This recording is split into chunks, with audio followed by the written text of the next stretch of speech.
एक बार की बात है, एक राज्य के राजा ने अपनी बढ़ती उम्र को देखकर ये फैसला किया कि वो राजपाट से संन्यास ले लेगा, परंतु उसका कोई पुत्र नहीं था जिसे वो राज्य सौंपकर जिम्मेदारी से मुक्त होता। राजा की एक पुत्री थी जिसकी विवाह की योजना भी उसको बनानी थी। इसलिए राजा ने मंत्रियों को बुलाया और कहा कि कल प्राप्त जो भी व्यक्ति सबसे पहले इस नगर में प्रवेश करेगा उसे यहाँ का राजा नियुक्त किया जाएगा और मेरी पुत्री का विवाह भी उसी के साथ कर दिया जाएगा। फिर अगले दिन राज्य के सैनिकों ने फटेहाल कपड़े पहनकर एक युवक को ले आए और उसका राज्याभिषेक कर दिया गया। राजा अपनी पुत्री का विवाह उस युवक के साथ करके जिम्मेदारियों को सौंपकर स्वयं वन प्रस्थान कर गया।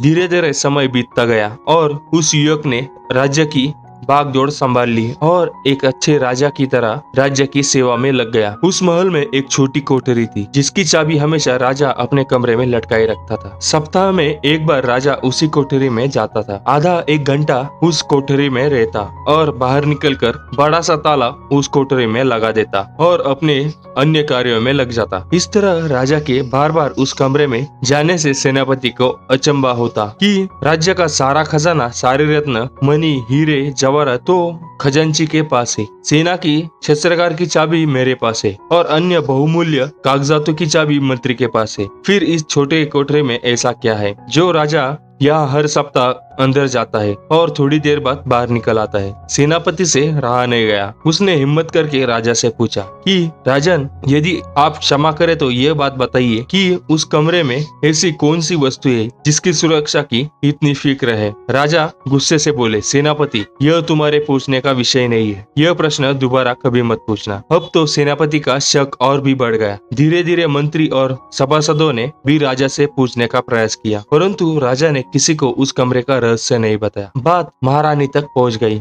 और आप तो जानते हैं कि स्त्री हट के आगे किसी का भी नहीं चलता। रानी ने खाना पीना त्याग दिया और उस कोठरी की सच्चाई जानने की जिद कर ली। आखिरकार विवश होकर राजा सेनापति और अन्य सभासदों को लेकर उस कोठरी के पास गया और दरवाजा खोला। जब कमरे का दरवाजा खोला गया तो अंदर कुछ भी नहीं था सिवाय एक फटे हुए कपड़े के जो दीवार की एक खुटी पर लटक रहा था। मंत्री ने पूछा, महाराज, यहाँ तो कुछ भी नहीं है। राजा ने उस फटे कपड़े को हाथ में लेते हुए उदास स्वर में कहा, यही तो मेरा सब कुछ है। जब भी मैं थोड़ा अहंकार में आता हूँ तो मैं यहाँ आकर इन कपड़ों को देख लेता हूँ। मुझे याद आता है कि जब मैं इस राज्य में आया था तो इस फटे कपड़े में आया था, मेरे पास कुछ भी नहीं था। तब मेरा मन शांत हो जाता है और मेरा घमंड समाप्त हो जाता है। तब मैं वापस बाहर आ जाता हूँ। दोस्तों, हमें इस कहानी से ये सीख मिलती है कि अहंकार अग्नि के समान होता है जो मनुष्य को अपने ताप से भस्म कर देता है। साथ ही जो व्यक्ति वास्तव में बड़ा होता है वह अहंकार जैसे